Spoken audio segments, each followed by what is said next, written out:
Hi, I hope that you're doing well tonight, and I am excited to have a video announcement to let you know that after 13 weeks of us meeting exclusively online for worship as a church, we are going to begin meeting for in-person worship gatherings again this Sunday, June 21st at 10 a.m. here at 4501 Franklin Street. And we are excited for the opportunity for us to come back together and to gather and to not just be interacting through screens, but to be interacting with one another. And we hope that you'll join us for that. And we also want to let you know that if you aren't quite comfortable joining us for that yet, then we will still be having online worship gatherings that will be accessible. Over the next couple of weeks, those will still be pre-recorded worship gatherings, and then we're hoping after a few weeks that we will be moving into a live stream of showing exactly what's going on here on a Sunday morning. So you can still join us in that kind of way,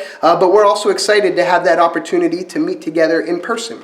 And when we come to meet together in person, things will look a bit differently in this next season. So Pennsylvania and Dauphin County certainly are still in this process, this phase of reopening. And with that, even though we are entering into the green phase, there are still things that are being asked of us in regards to social distancing. And so church will still look a bit differently over the next, for the foreseeable future, over the next period of time as we're in this reopening phase. And so a couple things that you'll notice. The first is that we are asking as many people as are able to enter into the building through our main entrance on Franklin Street. So we're kind of doing everything we can to have one-way flow of people into the building, through the building, and out of the building. So if you're able, please come through that entrance. If you need access via the ramp to join us from the side entrance, then absolutely use that side entrance and come into the building that way. And as you come in, you will notice that we are suggesting that people wear masks. And so we're particularly placing an emphasis on that as we enter the building, as we sing in the building, and as we exit. And the reason for that is because at entrance and exit, we will be closest to other people, and so we want to do all we can to protect them and be cautious or courteous to them as well. And then also while we're singing, we have the opportunity to expel droplets further, and so we want to be mindful and to care for people in that way as well. So we are suggesting that people wear masks, and then also we're suggesting that people maintain 6 feet of social distance. So we've removed every other row of chairs, and we're asking that people also leave 2 chairs in between them and other families. So we're not asking for each individual to leave 2 chairs between them, but that family units would do that. And again, that's out of care for one another. And we know that even with both of those things, that will be a bit difficult. We're excited to be back together so that we can be back together, so that we can interact with one another. And so there will be a temptation, certainly, before and after church to kind of congregate and to have some of those discussions, but we're asking for you to wait until after the worship gathering ends and after people are outside, and then to have those discussions and that kind of interaction with one another outside of the facility. We also have lots of opportunities throughout the facility to wash your hands or to sanitize your hands. So there are hand sanitizer stations set up as you come into the building. By the exits of the building, they're outside of the restrooms, they're at the kid check-in station, they're in the nursery. There's all kinds of different opportunities for you to wash or to sanitize your hands, and we encourage you to do that as often as needed. And then we also want to let you know that one of the big changes to our ministry during this time is that we will have children in the Community Kids program for the entire length of the service. So as you come into the building, the kid check-in is located down in the kids area now. So for both community kids and for nursery, you can just head right downstairs and check in your kids. And we're in the summer community kids program. So that's ages 3 through just completed 2nd grade. And so you can get them checked in, or you can get your kid checked into nursery. And then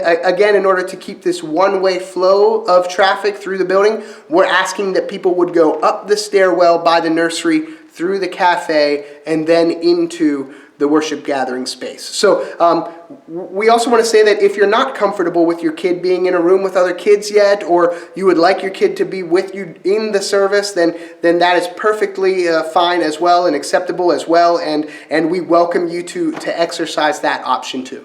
And then finally, the last thing, and this is such an important thing in this season, but I really want to stress that we want to come together in a spirit of unity and charity towards one another. So this has been a complex season, and we're certainly seeing that in all kinds of different ways, places where people gather. That, you know, everything from kids' sporting leagues through businesses and church gatherings and fitness clubs, restaurants. Everyone is in this process of trying to figure out what reopening looks like. And there are tons of opinions or levels of comfort that exist in that. And so with our plan here, you know, as we tried to work through a plan and to determine what was best in acting in wisdom and faith, we arrived at this plan. And we imagine that there are certainly going to be people that think this is far too cautious, that we've gone too far in suggesting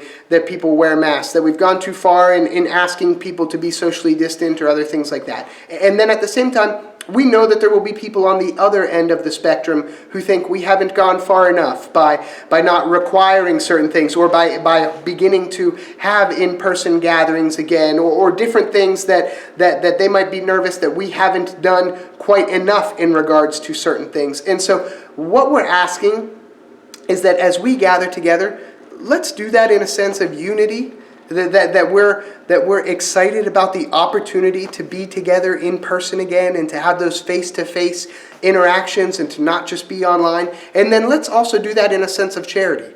Unbeknownst to you, you might be talking to someone who's really struggling that we're suggesting that they keep social distance, or you might be talking with someone that is really struggling with the fact that they're here and they're anxious because maybe they were really close with someone and they just weren't comfortable or ready for that yet. So people will have all kinds of different preferences and different comfort levels, and just try to be mindful of that and to be charitable towards one another in this season.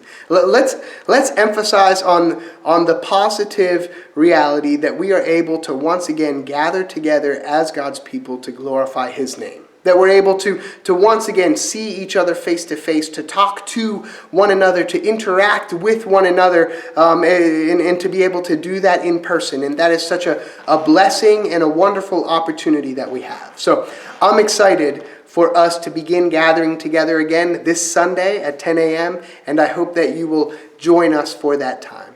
I hope you have a good night. Bye.